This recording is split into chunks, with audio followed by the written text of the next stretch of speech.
Capítulo 2. Era un milagro, porque de cerca desaparecía y de lejos se ve. Durante mucho tiempo se pensó que era un milagro. Quienquiera que desee observar la admirable imagen en sus detalles, y por consiguiente, se acerque a ella, sufre una progresiva decepción a medida que la distancia se reduce.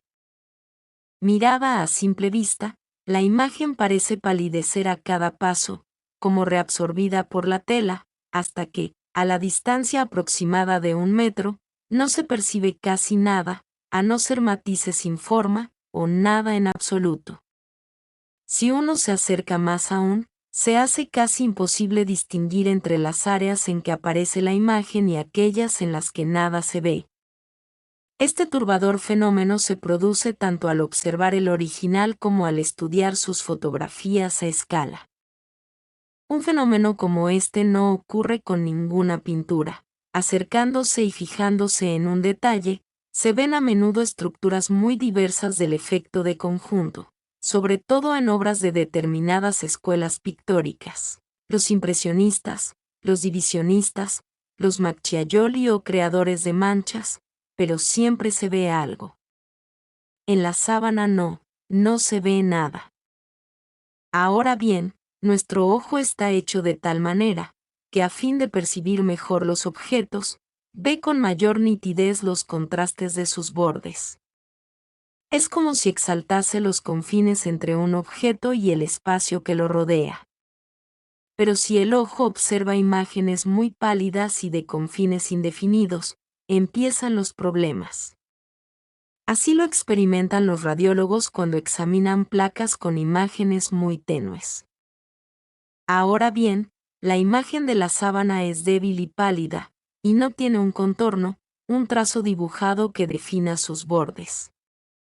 Por eso, a unos cuantos metros de distancia, se destacan las leves diferencias de color entre la imagen y el lino que la rodea, y somos nosotros, espectadores, quienes percibimos dónde termina la imagen, y por consiguiente, su perfil. Pero, a medida que nos acercamos, la imagen se expande por toda nuestra retina, entonces las diferencias desaparecen y ya no vemos nada. Fue así como después de muchos siglos, pudo resolverse el enigma de este desconcertante fenómeno y establecer que su origen no era místico, sino sencillamente óptico. Pero al mismo tiempo, y en consecuencia, se llevaba a cabo otro descubrimiento que iba a influir mucho sobre los futuros estudios de la sábana. Si a 1 metro de distancia no se ve nada de la imagen, si alguien hubiese querido pintarla así, se habría encontrado con dificultades insuperables. El artista, en efecto, habría tenido que acercarse a la tela para llevar a cabo un trabajo tan preciso y sutil, pero, para controlar el desarrollo de su obra, tendría que haberse retirado a una distancia mínima de 4 o 5 metros, y esto constantemente, durante toda la ejecución, a cada pincelada. Se habría dado, pues, el caso singular de un pintor o dibujante que no veía su trabajo mientras lo realizaba.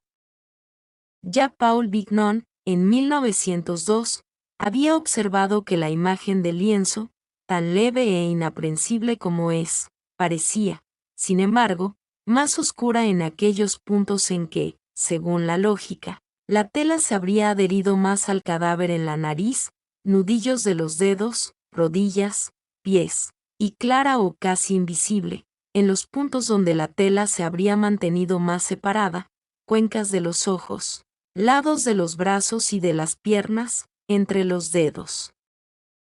Se trata de una evidencia que se puede comprobar empíricamente extendiendo, por ejemplo, un pañuelo sobre una mano, se apoya sobre los puntos en relieve y menos en los otros.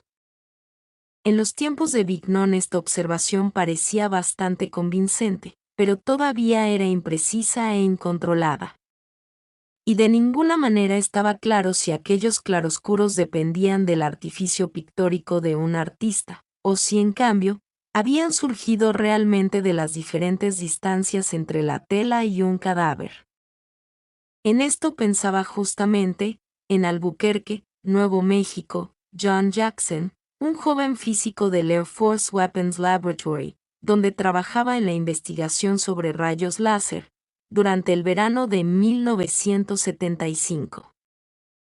Ahora bien, si los puntos oscuros y claros de la imagen, que quizá era una impronta, dependían realmente de la distancia, si las partes más oscuras guardaban correlación, tal como parecía, con los puntos de más relieve de una forma humana tendida, donde se puede prever precisamente el contacto entre tela y piel, hacían falta aparatos, que aplicados a las viejas fotos de Giuseppe Henry, viesen más allá de cuánto puede ver sin ayuda el ojo humano. En realidad, si se estudia una fotografía normal, no es posible medir las verdaderas distancias entre los objetos que en ella aparecen, puesto que son falseadas por la iluminación ambiental. En cambio, en las fotos planetarias y estelares, la iluminación de un objeto depende de la distancia real, y precisamente para la exploración del espacio, habían sido puestas a punto tecnologías que pudieran leer aquellas distancias midiendo las diferencias de luminosidad. En consecuencia, si los claroscuros de la imagen de lienzo no dependían de la iluminación ambiental, como ocurre en una foto normal, si no habían nacido de la creatividad de un artista, como en una pintura, si en cambio se debían a las distancias reales entre los varios puntos del tejido y la masa de un cadáver, podrían necesariamente medirse con la misma tecnología usada para las fotos estelares. El proyecto parecía fascinante y ciertamente singular. Se trataba, en realidad, de aplicar aparatos sofisticadísimos y destinados a análisis de un tipo totalmente diferente, a una investigación nueva, sobre la que nadie tenía la menor experiencia, que nadie jamás habría imaginado llevar a cabo y de la que, naturalmente, no existía precedente histórico alguno.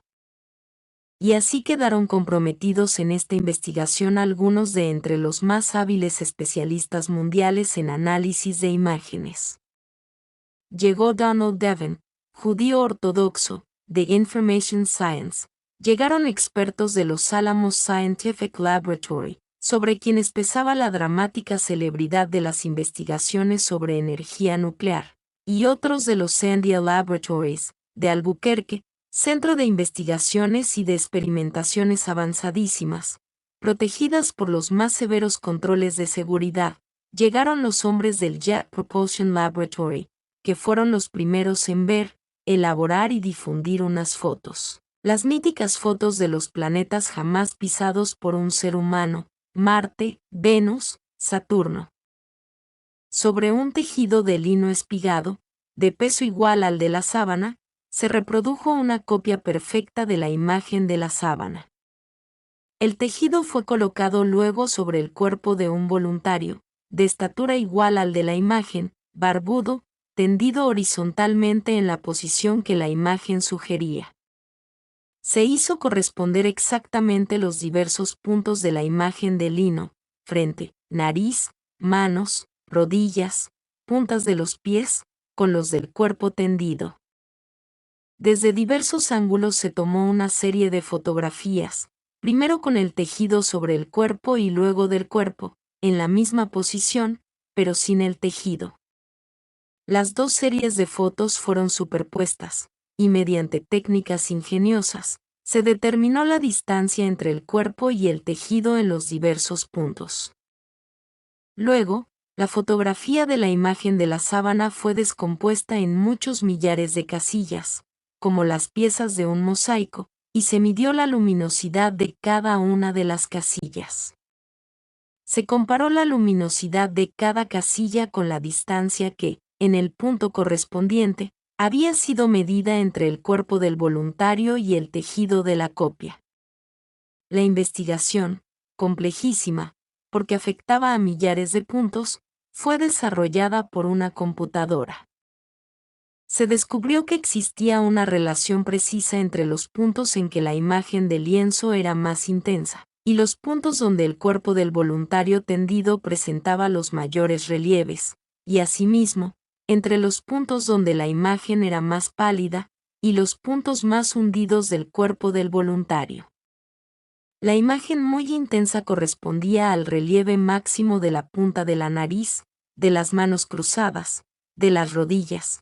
Imágenes más tenues se correspondían igualmente con los relieves menores de encima de las cejas, de los pómulos y de los codos. Una imagen todavía más tenue, con los relieves más suaves de los párpados y de las tibias, y donde el hueco de las cuencas de los ojos y el interior de las muñecas, apenas si había quedado huella alguna. Se podían calcular, pues, los perfiles, la forma sólida de aquello que había estado cubierto por la tela. Si la imagen de la sábana podía ser leída así, de modo científico, resultaba evidente que su formación no se debía a un fenómeno metapsíquico o milagroso, pero se demostraba también, que verdaderamente, un cuerpo sólido, de 3 dimensiones, había sido colocado bajo aquel lino. Mediante ulteriores elaboraciones se podía tratar de modelar una copia fiel del mismo, una especie de estatua. En folios de cartón de pocos milímetros, la computadora imprimió los perfiles de varios puntos. Por ejemplo, el perfil de lo más alto de las rodillas, desde los pies a la frente. Recortados, pegados uno tras otro, como las rodajas de pan empaquetadas una tras otra en un conjunto, los cartones fueron formando de nuevo, poco a poco, la masa de un cuerpo tendido. Era un cuerpo proporcionado, plástico, sin distorsiones, y correspondía fielmente al sólido que había sido colocado bajo el lienzo. Aquello sólido era probablemente un cadáver. A pesar de este resultado tan inesperado, es más, precisamente por ello, se quiso llevar la investigación más adelante. Los Sandia Laboratories de Albuquerque poseían un conjunto de aparatos, el VP8, que elabora y construye, en 3 dimensiones, una imagen en relieve de las fotografías espaciales. El espectacular resultado es sólo posible cuando las variaciones de densidad de una imagen fotográfica dependen solamente de las distancias reales entre los puntos fotografiados. En caso contrario, el VP8 reproduce una imagen chata, distorsionada y sin significado.